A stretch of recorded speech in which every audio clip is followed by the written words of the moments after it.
喺作為家庭醫生廿幾年嘅日子嘅當中，我體會到一件事，就係每一個人嘅人生都至少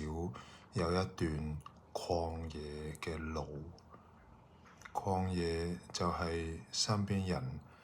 唔單止唔明白，並且咧自己內心係經歷緊一個咧靈魂嘅黑夜。而如果係情緒病，其實就係身體上，包括腦部同埋其他可能都會有症狀。當然會有好多情緒嘅症狀，亦都有社交關係、心靈裡面嘅狀況。原來每一個人呢都有佢嘅曠野。喺聖經裏面有超過10個有名嘅曠野，連耶穌當佢受咗浸之後咧，佢都立即咧進入佢嘅曠野嘅當中。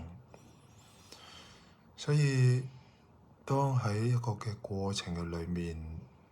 當同唔同嘅朋友，甚至我自己嘅心靈都經歷曠野嘅時候，我就諗到咧喺哥林多後書嗰度。保羅話：我哋喺一切嘅患難嘅當中，以至我哋經歷到咧一點一滴嘅話語，呢啲話語係神所賜嘅安慰。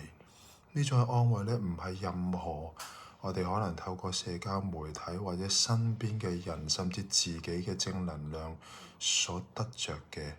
安慰，因為神所賜嘅安慰係進入心靈嘅深處。神所賜嘅安慰，叫我哋慢慢去經歷，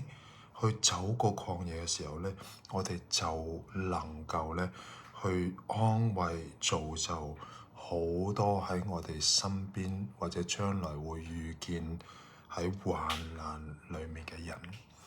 好多時候，我同一啲情緒病患者同行，佢哋話，我同佢哋講一啲嘅話，